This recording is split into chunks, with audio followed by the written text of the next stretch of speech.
ಎಲ್ಲರಿಗೂ ನಮಸ್ಕಾರ. ನಮ್ಮ ಲಾಯ್ಕ್ಸ್ ಬೆಂಗಳೂರು ಪ್ರಸ್ತುತಪಡಿಸುವ ದ ಹಿಂದೂ ಸುದ್ದಿ ವಿಶ್ಲೇಷಣೆಗೆ ತಮಗೆಲ್ಲ ಸ್ವಾಗತ. ಇಂದು ನಾವು 1 ಫೆಬ್ರವರಿ 2025 ಬೆಂಗಳೂರು ಎಡಿಷನ್ ನ್ಯೂಸ್ ಪೇಪರನ್ನು ನೋಡಲಿದ್ದೇವೆ. ಈಗ ಈ ದಿನದ ಆರ್ಟಿಕಲ್ಗಳನ್ನು ನೋಡೋಣ.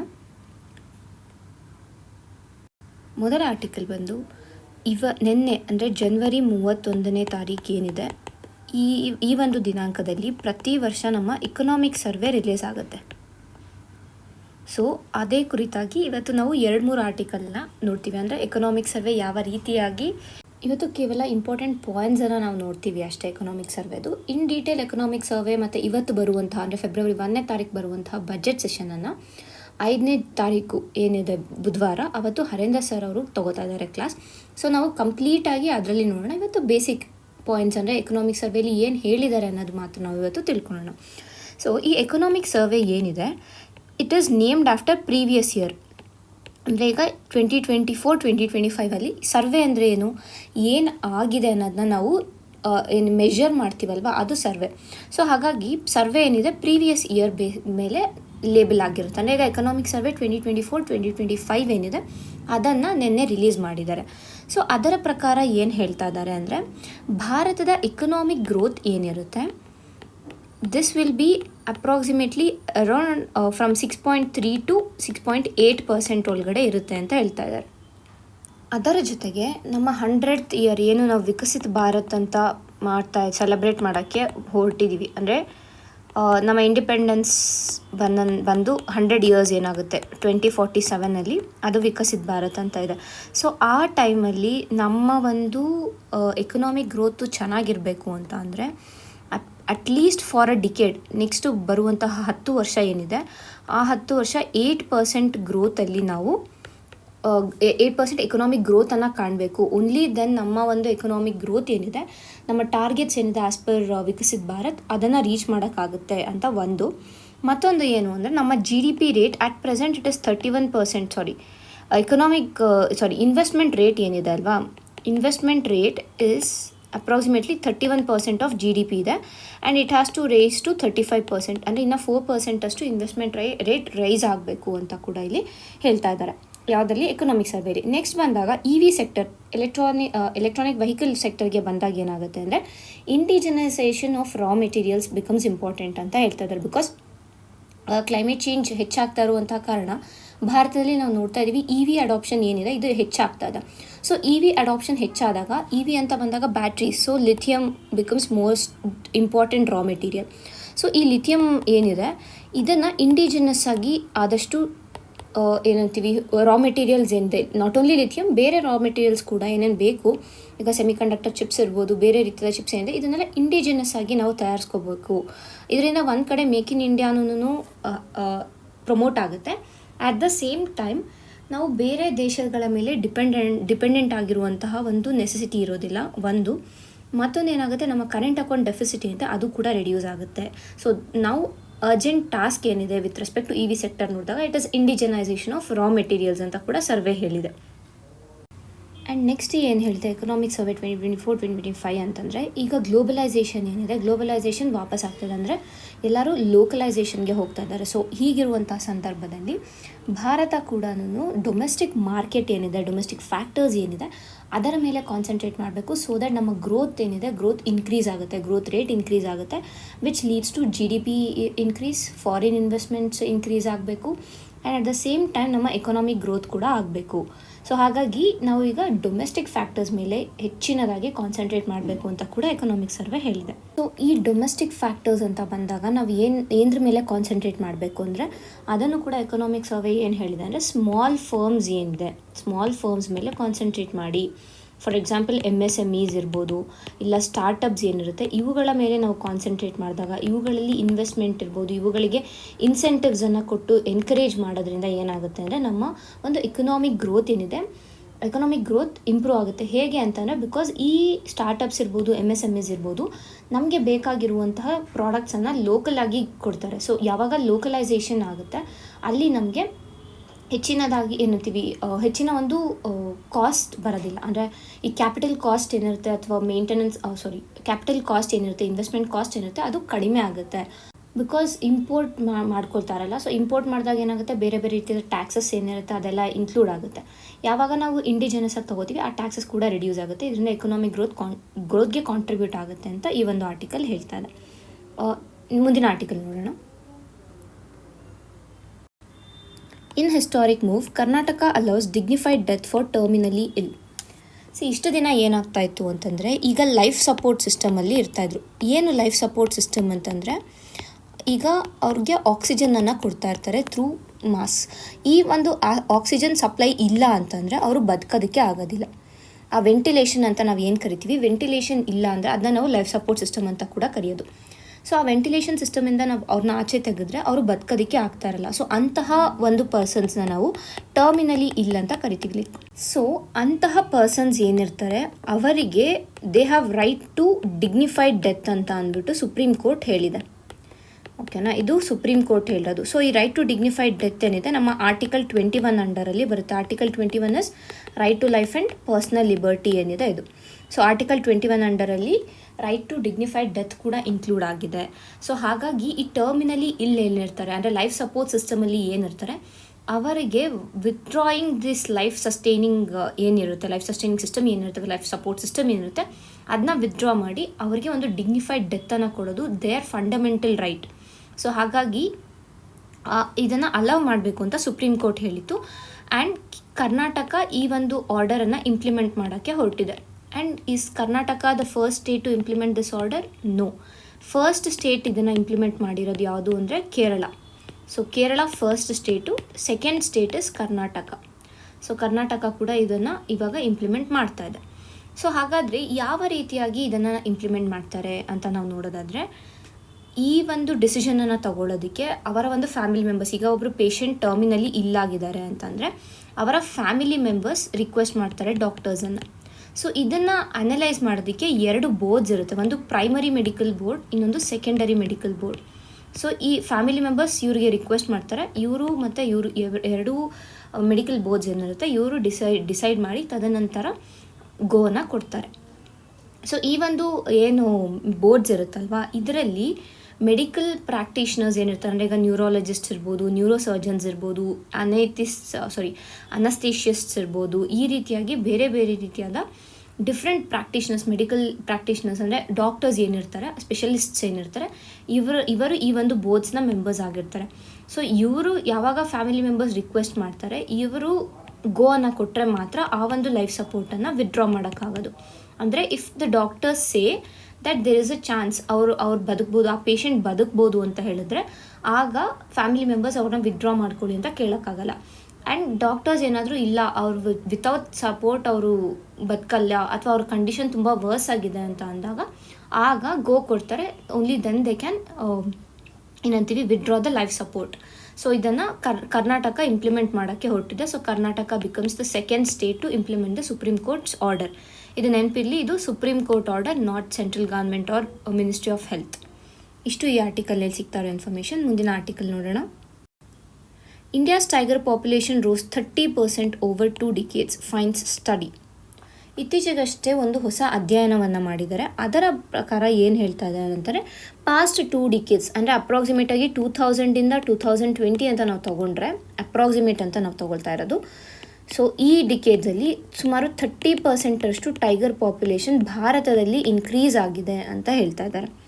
ಮತ್ತು ಈ ಒಂದು ಸ್ಟಡಿಯಲ್ಲಿ ಸೋಷಿಯೋ ಎಕಲಾಜಿಕಲ್ ಫ್ಯಾಕ್ಟರ್ಸ್ ಯಾವುದು ಕಾಂಟ್ರಿಬ್ಯೂಟ್ ಮಾಡಿದೆ for this increase in tiger population ಅಂತ ಕೂಡ ಈ ಒಂದು ಅಧ್ಯಯನದಲ್ಲಿ ಹೇಳಿದ್ದಾರೆ. ಫಾರ್ ಎಕ್ಸಾಂಪಲ್ ಏನು ಅಂತಂದರೆ, ಈಗ ಕೆಲವು ಪ್ರೊಟೆಕ್ಟೆಡ್ ಏರಿಯಾಸ್ ಇರುತ್ತೆ, ಇಲ್ಲ ಕೆಲವು ಒಂದು ಏರಿಯಾಸ್ ಹೆಂಗಿರುತ್ತೆ ಅಂತಂದರೆ ಹ್ಯೂಮನ್ ಪಾಪ್ಯುಲೇಷನ್ ಅಷ್ಟೊಂದು ಆ ಒಂದು ಏರಿಯಾ ಆ ಡೆನ್ಸಿಟಿ ಹ್ಯೂಮನ್ ಪಾಪ್ಯುಲೇಷನ್ ಡೆನ್ಸಿಟಿ ಏನಿರುತ್ತೆ ಆ ಡೆನ್ಸಿಟಿ ಅಷ್ಟಾಗಿ ಇಲ್ಲದೇ ಇರೋ ಜಾಗದಲ್ಲಿ, ಮತ್ತು ಎಲ್ಲಿ ಈ ಒಂದು ಎಕಲಾಜಿಕಲ್ ಫ್ಯಾಕ್ಟರ್ಸ್ ಅಥವಾ ಎಕಲಾಜಿಕಲ್ ಪ್ರಿಸರ್ವೇಷನ್ ಎಲ್ಲಿ ಮಾಡಿದ್ದಾರೆ ಅಂತಹ ಜಾಗದಲ್ಲಿ ಈ ಟೈಗರ್ ಪಾಪ್ಯುಲೇಷನ್ ಇನ್ಕ್ರೀಸ್ ಆಗಿದೆ ಅಂತ ಕೂಡ ಈ ಒಂದು ಸ್ಟಡಿ ಹೇಳ್ತಾ ಇದೆ.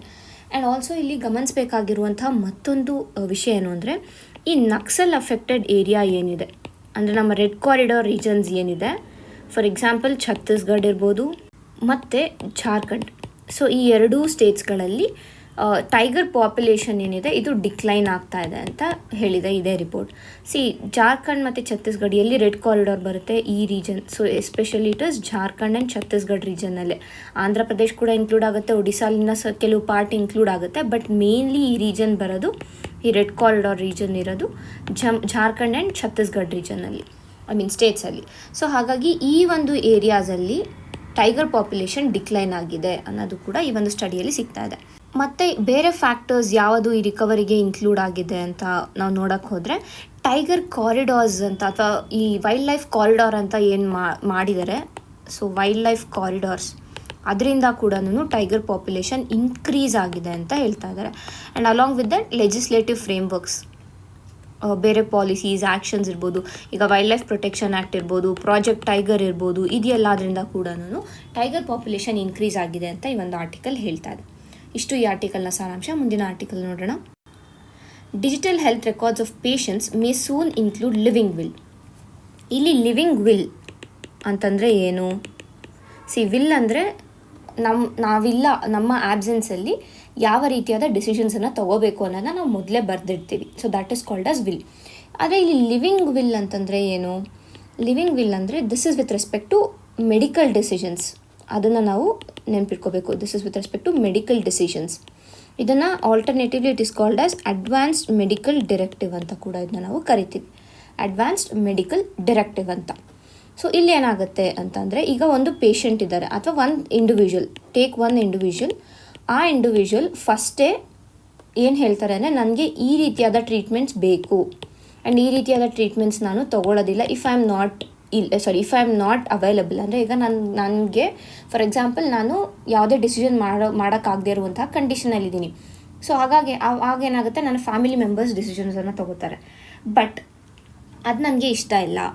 ಆಗ ಏನು ಮಾಡಬೇಕು ಅಂತಂದರೆ, ಈ ಲಿವಿಂಗ್ ವಿಲ್ಲನ್ನು ಮಾಡಿಸಿರ್ತೀವಿ. ಅದರಲ್ಲಿ ಏನು ಹೇಳುತ್ತಾನೆ, ನಾನು ಇಂತಿಂಥ ಟ್ರೀಟ್ಮೆಂಟ್ಸನ್ನು ನಾನು ತೊಗೊಳ್ಳೋದಿಲ್ಲ, ಇಂತಿಂಥ ಟ್ರೀಟ್ಮೆಂಟ್ಸ್ ಮಾತ್ರ ನಾನು ತೊಗೊಳ್ಳೋದು, ಈ ರೀತಿಯಾಗಿ ವಿಲ್ ಇರುತ್ತೆ. ಆ್ಯಂಡ್ ಆಲ್ಸೋ ಇಲ್ಲಿ ಏನು ಮಾಡ್ಬೋದು ಅಂತಂದರೆ, ಈ ಪೇಷಂಟ್ ಏನಿರ್ತಾರಲ್ವ, ಆ ಪೇಷಂಟು ಇಬ್ಬರು ಮೆಂಬರ್ಸ್ನ ತಮ್ಮ ನಾಮಿನಿಯಾಗಿ ಚೂಸ್ ಮಾಡ್ಬೋದು. ಅಂದರೆ ಅಕಸ್ಮಾತ್ ನಾನು ಏನಾದರೂ ಇಲ್ಲ ಅಂತಂದರೆ, ಒಂದು ಡೈರೆಕ್ಟ್ ನಾನೇ ಡಿಸಿಷನ್ಸ್ ತೊಗೊಬೋದು, ಇಲ್ಲ ಅಂತಂದರೆ ಈ ಇಬ್ಬರು ನಾಮಿನಿ ಏನಿರ್ತಾರೆ ಇವರು ಏನು ಡಿಸಿಷನ್ ಕೊಡ್ತಾರೆ ಆ ಡಿಸಿಷನ್ ಕೂಡ ತಗೋಬೇಕು, ಅಂದರೆ ಆ ಡಿಸಿಷನ್ನ ಕನ್ಸಿಡರ್ ಮಾಡಬೇಕು ಅಂತ ಅವರು ಅಲ್ಲಿ ಹೇಳ್ಬೋದು. ಇದು ಒಂದು ಪಾರ್ಟ್. ನೆಕ್ಸ್ಟ್ ಪಾರ್ಟ್ ಬಂದಾಗ, ಸರಿ ಈಗ ಇದನ್ನು ಮಾಡ್ತೀವಿ ಅಂದರೆ ಇದನ್ನ ಯಾವ ರೀತಿಯಾಗಿ ಇಂಪ್ಲಿಮೆಂಟ್ ಮಾಡ್ತೀವಿ ಅಂದರೆ, ಈಗ ಈ ಪೇಷಂಟ್ದು ರೆಕಾರ್ಡ್ಸ್ ಏನಿದೆ, ಈ AMD ಏನಿದೆ, ಅಡ್ವಾನ್ಸ್ ಮೆಡಿಕಲ್ ಡಿರೆಕ್ಟಿವ್ ಏನಿದೆ, ಇದನ್ನು ಯಾವ ರೀತಿಯಾಗಿ ಸ್ಟೋರ್ ಮಾಡಬೇಕು ಮತ್ತು ಯಾವ ರೀತಿಯಾಗಿ ಇದನ್ನ ಹಾಸ್ಪಿಟಲ್ಸ್ ಆ್ಯಕ್ಸೆಸ್ ಮಾಡ್ಬೋದು ಅಂತ ಹೋದಾಗ ಒಂದು ಇಶ್ಯೂ ಬರುತ್ತೆ. ಸೊ ಹಾಗಾಗಿ ಇಲ್ಲಿ ಏನು ಸಜೆಷನ್ ಕೊಟ್ಟಿದ್ದಾರೆ ಅಂತಂದರೆ, ಈಗ ನಮ್ಮ ಆಧಾರ್ ನಂಬರ್ ಇರ್ಬೋದು, ಇಲ್ಲ ಅಂತಂದರೆ Ayushman Bharat health account number ಏನಿದೆ, ಈ ರೀತಿಯಾಗಿ ಇದಕ್ಕೆ ಅಂತಲೇ AMD ನಂಬರ್ ಅಂತ ಸೆಪ್ರೇಟಾಗಿ ಒಂದು ನಂಬರನ್ನು ಕ್ರಿಯೇಟ್ ಮಾಡಿ. ಸೊ ದ್ಯಾಟ್ ಈ ನಂಬರಲ್ಲಿ ಅವರ ಎಲ್ಲ ಒಂದು ಡೀಟೇಲ್ಸ್ ಡಾಕ್ಯುಮೆಂಟ್ ಆಗಿರುತ್ತೆ. ಸೊ ದ್ಯಾಟ್ ಬೇಕಾಗಿರುವಾಗ ಆ ಒಂದು ಡೀಟೇಲ್ಸನ್ನು just by typing their number hospitals ಅಥವಾ ಡಾಕ್ಟರ್ಸ್ ಕ್ಯಾನ್ ಆ್ಯಕ್ಸೆಸ್ ಇಟ್ ಅಂತ ಅಂದ್ಬಿಟ್ಟು ಇದೊಂದು ಸಜೆಷನನ್ನು ಕೊಡ್ತಾ ಇದ್ದಾರೆ. So this will also help people. ಯಾರಿಗೆ ಅಂತಲೇ, ಈಗ ಓಲ್ಡ್ ಏಜಲ್ಲಿ ಇರ್ತಾರೆ, ಪ್ಲಸ್ ಅವರ ಒಂದು ಮಕ್ಕಳೇನಿರ್ತಾರೆ ಇಲ್ಲಿ ಅಬ್ರಾಡಲ್ಲಿ ಇದ್ದಾರೆ ಅಂತ ಅಂದರೆ ಅವ್ರಿಗೆ ಎಲ್ಲರಿಗೂ ಇದು ಯೂಸ್ ಆಗುತ್ತೆ ಅಂತ ಇಲ್ಲಿ ಹೇಳ್ತಾ ಇದ್ದಾರೆ. ಇಷ್ಟು ಈ ಆರ್ಟಿಕಲ್ನಲ್ಲಿ ಸಿಗ್ತಾ ಇರೋ ಇನ್ಫಾರ್ಮೇಷನ್. ಮುಂದಿನ ಆರ್ಟಿಕಲ್ ನೋಡೋಣ. Saffron reedtail damsel fly spotted for the first time in state in Chikkamagaluru village.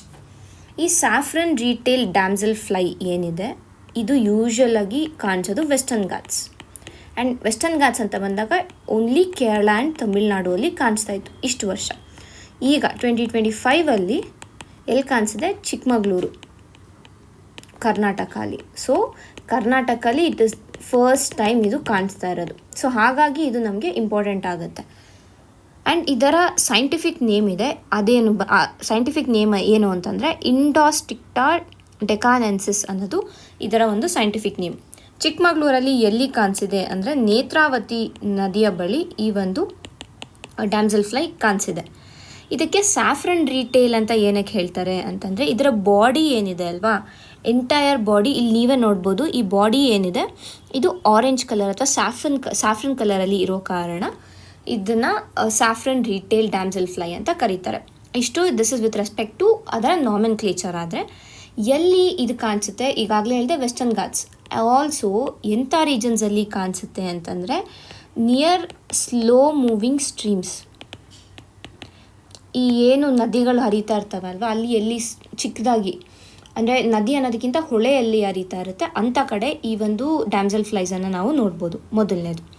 ಮತ್ತು ಎರಡನೇದಾಗಿ ಏನು ಅಂತಂದರೆ, these are indicators of healthy ecosystem. So ಈ ಒಂದು ಡ್ಯಾಮ್ಸೆಲ್ ಫ್ಲೈಸ್ ಇದೆ ಅಂದರೆ ಆ ಎಕೋಸಿಸ್ಟಮ್ ಹೆಲ್ದಿ ಆಗಿದೆ. ಸೊ ಈ ಒಂದು ರೀಜನ್ ಎಲ್ಲಿ ಕಾಣಿಸ್ಕೊಂಡಿದೆ ಅದರ ಹೆಸರು ಬಂದು ಮಧುಗುಂಡಿ ಅನ್ನುವಂಥ ಹಳ್ಳಿಯಲ್ಲಿ ಕಾಣಿಸ್ಕೊಂಡ್ರೆ ನಿಯರ್ ಮೂಡ್ಗೆರೆ ತಾಲೂಕು ಹತ್ರ. ಸೊ ಅಲ್ಲಿನ ಎಕೋಸಿಸ್ಟಮ್ ಏನಿದೆ ಅದು ಹೆಲ್ದಿ ಎಕೋಸಿಸ್ಟಮ್ ಅಂತ ನಮಗೆ ತಿಳಿತಾ ಇದೆ. ಆ್ಯಂಡ್ ಆಲ್ಸೋ ಇವು ಅಕಸ್ಮಾತ್ ಸ್ಲೈಟೆಸ್ಟ್ ಎನ್ವಿರಾನ್ಮೆಂಟಲ್ ಚೇಂಜ್ ಆದರೂ ಅಥವಾ ಪೊಲ್ಯೂಷನ್ ಇದ್ದರೂ ಅದೇನಾಗುತ್ತೆ ಅಂತಂದರೆ ಇವು ಅಲ್ಲಿ ಕಾಣಿಸೋದಿಲ್ಲ. So healthy ecosystem. ಸೊ ಇವ್ರನ್ನ ನಾವು ಎನ್ವಿರಾನ್ಮೆಂಟಲ್ ಇಂಡಿಕೇಟರ್ಸ್ ಅಂತ ಕೂಡ ಕನ್ಸಿಡರ್ ಮಾಡ್ಬೋದು. ಸೊ ಇಷ್ಟು ನಮಗೆ ಈ ಒಂದು ಆರ್ಟಿಕಲ್ನಲ್ಲಿ ಸಿಗ್ತಾ ಇರುವಂಥ ಇನ್ಫಾರ್ಮೇಷನ್. ಮುಂದಿನ ಆರ್ಟಿಕಲ್ ನೋಡೋಣ. Survey lauds Selco's work in boosting women entrepreneurship primarily through solar energy. Economic survey 2024-25 ಏನಿದೆ, ಇದು ಸೆಲ್ಕೋ ಮಾಡಿದಂಥ, ಸೆಲ್ಕೋ ಅನ್ನೋದು ಒಂದು ಕಂಪನಿ. ಸೊ ಈ ಕಂಪನಿ ವಿಮೆನ್ ಆಂಟ್ರಪ್ರಿನರ್ಶಿಪ್ಪನ್ನು ಬೂಸ್ಟ್ ಮಾಡೋದಕ್ಕೆ ಒಂದು ಪ್ರೋಗ್ರಾಮನ್ನು ಲಾಂಚ್ ಮಾಡಿದರು. ಅದರ ಹೆಸರು ಬಂದು decentralised renewable energy, primarily solar energy.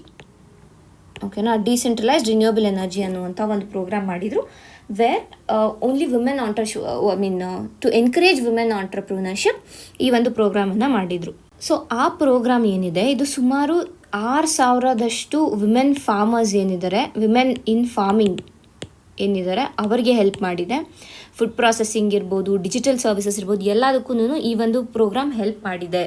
And also Karnataka, especially north ಕರ್ನಾಟಕದ ವಿಮೆನ್ ಫಾರ್ಮರ್ಸ್ ಏನಿದ್ದಾರೆ ಇವರಿಗೆ ಅಡ್ವಾನ್ಸ್ಡ್ ಮಿಲ್ಲೆಟ್ ಕಲ್ಟಿವೇಷನ್, ಈ ಮಿಲ್ಲೆಟ್ ಸಿರಿಧಾನ್ಯಗಳ ಕಲ್ಟಿವೇಷನ್ ಏನಿದೆ ಅದನ್ನು ಥ್ರೂ ಸೋಲಾರ್ ಪವರ್ ಹೇಗೆ ಮಾಡೋದು ಅನ್ನೋದನ್ನು ಹೇಳ್ಕೊಟ್ಟಿದ್ದಾರೆ. ಸೊ ಇದರಿಂದ ಒಂದು ಕಡೆ ವಿಮೆನ್ ಫಿನಾನ್ಷಿಯಲ್ ಇಂಡಿಪೆಂಡೆನ್ಸಿ ಬರುತ್ತೆ. ಆ್ಯಂಡ್ ಆಲ್ಸೋ ಫೆಮಿನೈಸೇಷನ್ ಆಫ್ ಅಗ್ರಿಕಲ್ಚರನ್ನು ನಾವು ನೋಡ್ಬೋದು. ಮತ್ತು ಇನ್ನು ಇದೆರಡು ವಿತ್ ರೆಸ್ಪೆಕ್ಟ್ ಟು ವಿಮೆನ್ ಆದರೆ ಇನ್ನು ಇನ್ಕ್ರೀಸ್ ಇನ್ ಪ್ರೊಡಕ್ಟಿವಿಟಿಯನ್ನು ನಾವು ನೋಡ್ತೀವಿ. ಸೊ ದ್ಯಾಟ್ ಮಿಲ್ಲೆಟ್ ಎಕ್ಸ್ಪೋರ್ಟ್ಸ್ ಕೂಡ ಇನ್ಕ್ರೀಸ್ ಆಗ್ಬೋದು. So these are all indirect effects. So ಈ ಒಂದು ಬಿಸ್ನೆಸ್ ಇಷ್ಟು ಈ ಒಂದು ಇನಿಷಿಯೇಟಿವ್ ಏನಿತ್ತು ಅದು ಇಷ್ಟಾಗಿ ಹೆಲ್ಪ್ ಮಾಡಿದೆ ಅಂತ ಅಂದ್ಬಿಟ್ಟು ಎಕನಾಮಿಕ್ ಸರ್ವೆ ಈ ಒಂದು ಇನಿಷಿಯೇಟಿವನ್ನು ಪ್ರಶಂಸೆಯನ್ನು ಕೊಟ್ಟಿದೆ ಈ ಒಂದು ಪ್ರಾಜೆಕ್ಟ್ಗೆ ಅಂತ ನಾವು ತಿಳ್ಕೊಬೋದು. ಈಗ ಮುಂದಿನ ಆರ್ಟಿಕಲ್ ನೋಡೋಣ. ಇಂಡಿಯಾ ಶುಡ್ ನಾಟ್ ಶಟ್ ಕೋಲ್ plants without alternatives survey. Economic survey ಏನು ಹೇಳಿದೆ ಅಂತಂದರೆ, ಕ್ಲೈಮೇಟ್ ಚೇಂಜ್ ಅಂತ ಬಂದ ತಕ್ಷಣ ನಾವು ಕೋಲ್ ಫೈರ್ಡ್ ಪ್ಲಾಂಟ್ಸ್ ಏನಿದೆ ಇದನ್ನು ರೆಡ್ಯೂಸ್ ಮಾಡಬೇಕು, ಅಂದರೆ ಫಾಸಿಲ್ ಫ್ಯೂಯಲ್ ಯೂಸೇಜನ್ನು ರೆಡ್ಯೂಸ್ ಮಾಡಬೇಕು ಅಂತ ಹೇಳ್ತೀವಿ. ಬಟ್ ಇಂಡಿಯಾ ಆಲ್ಮೋಸ್ಟ್ 70-80% ಆಫ್ ಕೋಲ್ ಪವರ್ ಪ್ಲಾಂಟ್ಸ್ ಏನಿದೆ ಭಾರತದಲ್ಲಿ that is dependent on fossil fuels, especially ಕೋಲ್. ಸೊ ಹೀಗಿರುವಾಗ ವಿತೌಟ್ ಎನಿ ಆಲ್ಟರ್ನೇಟಿವ್ಸ್, ನಾವು ಬೇರೆ ರೀತಿಯಾದ ಆಲ್ಟರ್ನೇಟಿವ್ಸ್, ರಿನ್ಯೂಯಬಲ್ ಎನರ್ಜಿ ಇರ್ಬೋದು, ಇಲ್ಲ ಅಂತಂದರೆ ಬೇರೆ ಯಾವುದೇ ಆಲ್ಟರ್ನೇಟಿವ್ಸ್ ಇಲ್ದಿರ ನಾವು ಈ ಕೋಲ್ ಪ್ಲಾಂಟ್ಸನ್ನು ಶಟ್ ಮಾಡಿದ್ರೆ India will face energy scarcity ಅಂತ ಈ ಸರ್ವೆ ಹೇಳಿದೆ.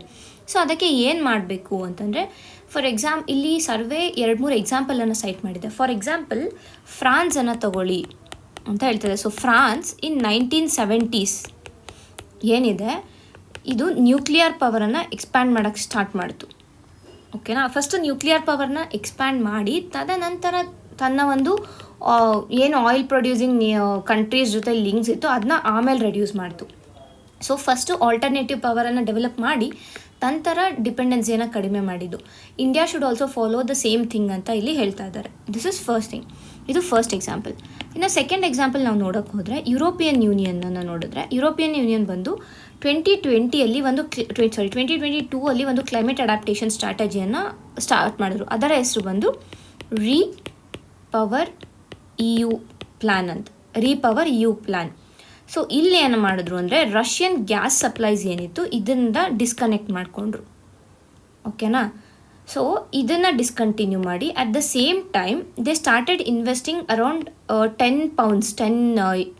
10 ಏನಿದೆ 10 ಬಿಲಿಯನ್ ಪೌಂಡ್ಸ್ ಏನಿದೆ, ಅಪ್ರಾಕ್ಸಿಮೇಟ್ಲಿ 90,000 crore rupees. ಇಷ್ಟು ಇನ್ವೆಸ್ಟ್ಮೆಂಟನ್ನು ಅವರು ನ್ಯಾಚುರಲ್ ಗ್ಯಾಸ್ಗೆ ಸ್ಟಾರ್ಟ್ ಮಾಡಿದ್ರು. ಅಂದರೆ ಈ ಏನು ಆಯಿಲ್ ಸಪ್ಲೈಸ್ ಇತ್ತು, ರಷ್ಯಾದ ಆಯಿಲ್ ಗ್ಯಾಸ್ ಏನಿತ್ತು ಅದನ್ನು ಕಡಿಮೆ ಮಾಡಿ at the same time this increased investments in natural gas sector. So ಆವಾಗ ಇಲ್ಲಿ ನ್ಯಾಚುರಲ್ ಗ್ಯಾಸ್ ಪ್ರೊಡಕ್ಷನ್ ಇದೆ ಇದು ಇನ್ಕ್ರೀಸ್ ಆಯಿತು. ಸೊ ಇಲ್ಲಿ ಸಫಿಷಿಯೆಂಟ್ ಆಲ್ಟರ್ನೇಟಿವ್ ದೊರಕಿದ್ದ ನಂತರ ಇಲ್ಲಿ ಗ್ಯಾಸ್ ಇದನ್ನು ಕಡಿಮೆ ಮಾಡಿದ್ರು. ಸೊ ಈ ರೀತಿಯಾಗಿ ಏನು ಮಾಡಬೇಕು ಅಂದರೆ ಭಾರತ ಕೂಡ ಫಸ್ಟು ಆಲ್ಟರ್ನೇಟಿವ್ಸನ್ನು ಫೈಂಡ್ ಔಟ್ ಮಾಡ್ಕೋಬೇಕು. ಆಲ್ಟರ್ನೇಟಿವ್ಸನ್ನು ಒಂದು ಕಡೆ ಸೆಕ್ಯೂರ್ ಮಾಡಿಕೊಂಡು ತದನಂತರ ಕೋಲ್ ಪ್ಲಾಂಟ್ಸನ್ನು ಶಟ್ ಡೌನ್ ಮಾಡಬೇಕು ಅಂತ ಸರ್ವೆ ಹೇಳ್ತಾ ಇದೆ. ಇಷ್ಟು ಈ ದಿನದ ಆರ್ಟಿಕಲ್ಗಳಾಗಿವೆ. ಧನ್ಯವಾದಗಳು.